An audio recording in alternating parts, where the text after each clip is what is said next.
Yep, that's me. You're probably wondering how I ended up in this situation.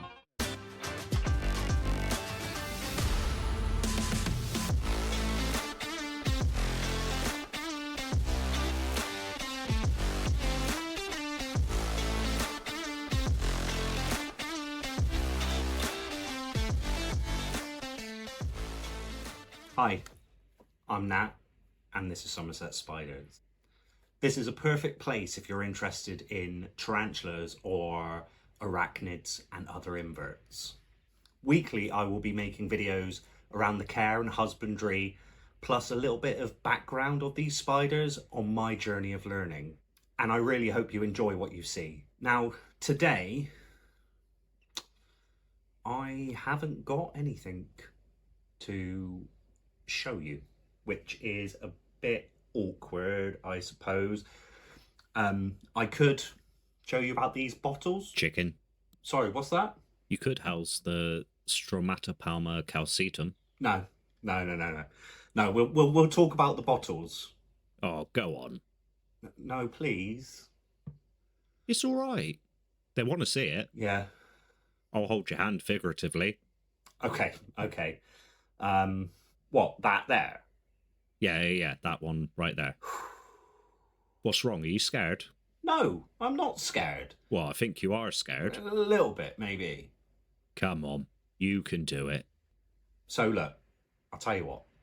Let's make a deal. If I do it, you would do the voiceover for me? Yeah, all right, but you're gonna have to pay me. Yeah, I'm not getting any money. It's not monetized or anything. Well, I can see why you're not. Well, that's not very nice, but still, I suppose it might make good viewing. Yeah, it will.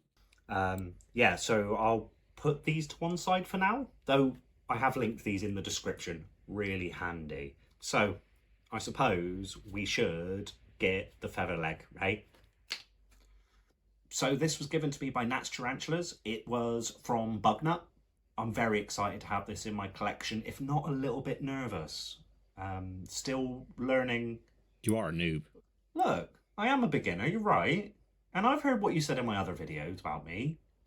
I'm not wrong, though. Yeah, but I've got a wonderful community. I've got Scott's Inverts, I've got Craig's Critters World, I've got Tarantula Rookie, Phil from Incredible Inverts, all of these people who are giving me advice on a daily basis. You're just scared.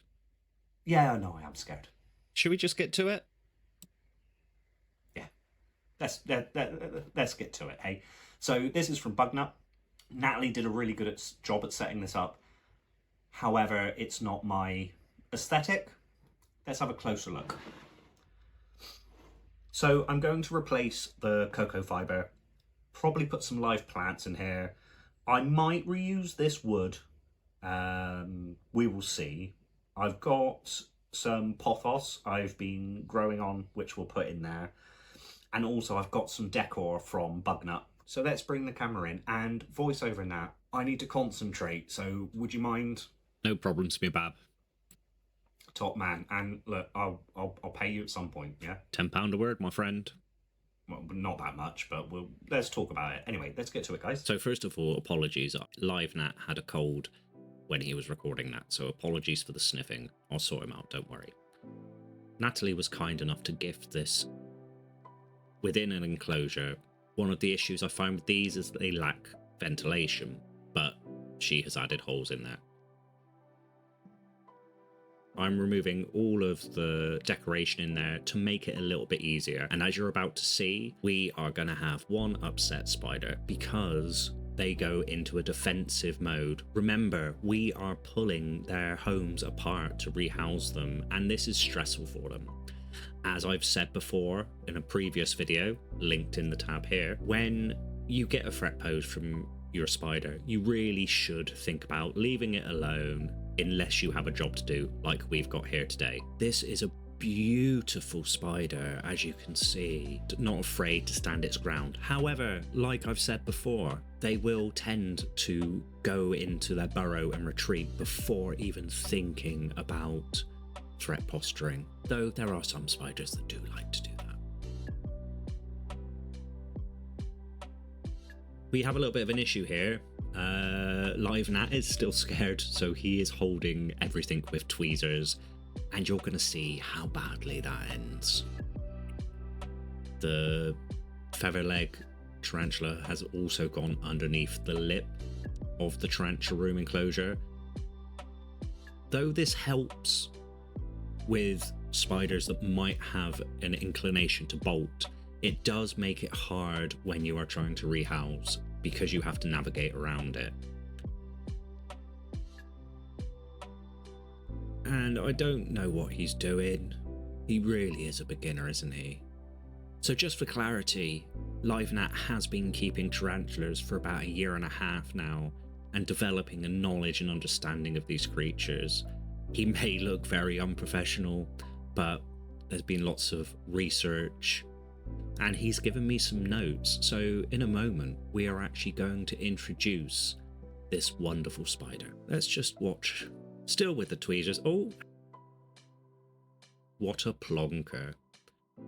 You can see the spider there is slapping the bottle, and there we go. What a grade A plonker. Let's pop the lid back on for a little bit, Nat, shall we? Good boy. It's interesting to know that we actually left the spider for a good 45 minutes before LiveNat even went back. We've just cut out the boring waiting bit that you didn't want to see. Oh, he's disturbed it again. Well done, mate. Nat has also gone and fashioned a larger catch cup, which increases the distance between the hand and the spider. We need to be very careful with these creatures because they do have a medically significant venom.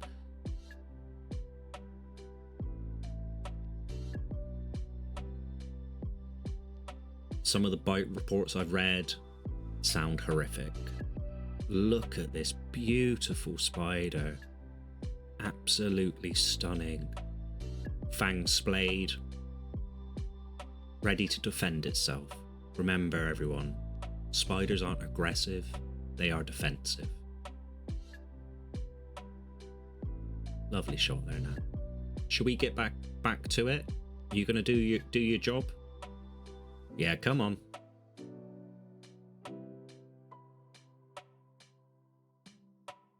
Focus. Come on, Nat. You can do this. While LiveNat is wrangling this beast, shall we talk about the Stromatopelma calceatum, commonly known as the featherleg baboon? This time, John Innan's peacock, you can step aside. The featherleg baboon tarantula was first described by Johan Christian Fabricius in 1793. It was found in West Africa. Females can live up to 15 years. However, this is just an estimate. And the fellas, well, as normal, they only live for about 4 years, more or less. The featherleg is an arboreal old world tarantula that creates tube-like web curtains low to the ground. Though as adults these tarantulas are arboreal, like most other tarantulas as slings, these like to burrow at the base of their hides. So make sure you add enough substrate. We will talk more about that in a moment. When looking at housing one of these beautiful tarantulas, they are better off having an enclosure that is taller than it is wide. This would also allow you to put 2 to 3 inches of substrate in the bottom. LiveNat has read that these tarantulas can gain a leg span of around 7 inches, with the males being considerably smaller, but still as beautiful. This is an extremely fast spider and has been known to teleport. I think you know what I mean. I need to be perfectly clear. This tarantula has a defensive personality. Not aggressive, but defensive. And will, I repeat, will bite if provoked, and has nowhere to retreat to.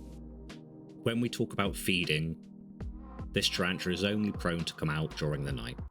It most definitely is not a display tarantula. In the wild, it uses the cover of darkness to hunt down its prey. This tarantula has a very good appetite, and live gnat generally gives it 2 large dubias once a week. If you do not have access to dubia, you can use the equivalent in large crickets, say 4 to 5. And remember, remove any leftover food the following day. If this wonderful tarantula has webbed over the entrance of its hide, take that as a hint that you could skip feeding.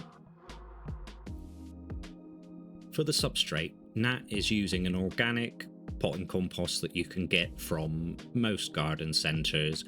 Make sure it's organic but with no additives such as chicken manure or any guano. On top of this compost, Nat is using Spider Life. This holds the moisture while also giving the tarantula material to build its web curtain with. It is also beneficial to add some leaf litter in there. This is also beneficial for the plants and the cleanup crew, as it will break down. When watering live gnat, would recommend having a separate water dish up high for the tarantula. After all, it is arboreal. Make sure that the dish doesn't dry out. I could also suggest, if you're able to, position it over some vent holes so you can water it without removing the lid, if you are feeling a little bit nervous. And just make sure it doesn't dry out. Nat also waters the plants directly to keep them thriving. However, it is recommended to use hardy plants and moss to keep the moisture content down. So less watering. I believe live gnat waters it once a week, straight into the roots. You are looking for a humid but not tropical environment. As you can see, Nat is using some of the pothos that he has cultivated from a mother plant. There's some brilliant videos on YouTube. If you give it a quick search, go check it out.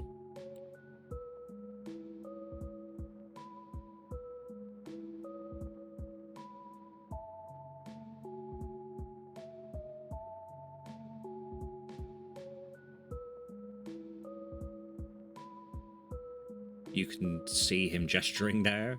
Another little tip that he's using that he got from Serpa Designs, who does lots of landscaping of paludariums, is using your tweezers to sew the roots into the substrate. You have to be very careful with this, not to break or damage the roots, but it gets them in there nice and deep. There is less digging around and you make less mess within your enclosure setup as you are adding live plants. All water that Nat uses is treated with Reptisafe. We don't know what our tap water, what kind of effect they may have long term on our spiders, so it's better to be safe and just be careful with what you're putting in there. I was just watching this develop. Isn't it lovely how naturalistic it looks?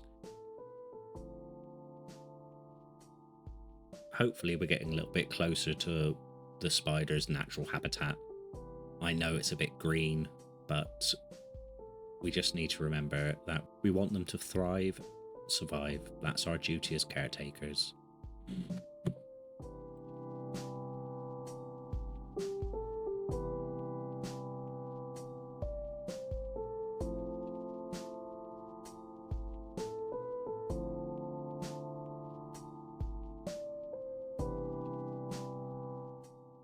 So, as we can see, Nat has managed to get it all set up. It does look lovely, and he will do some close-ups. So, should we just listen to a bit of music and watch what's going on?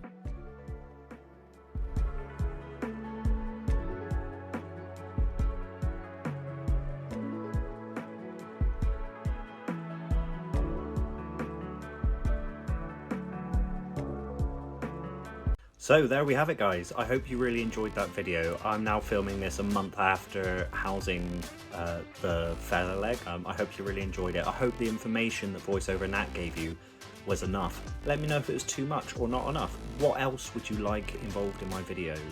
I'm trying a different angle, as you can see. Just finished editing the video. Gonna make the thumbnail next. What did you enjoy? What didn't you enjoy? Some people don't like the music. Is that it? Let's do some close-ups of the enclosure now, so you can see what it looks like all settled in. It was really good hanging out with you guys. Stay awesome.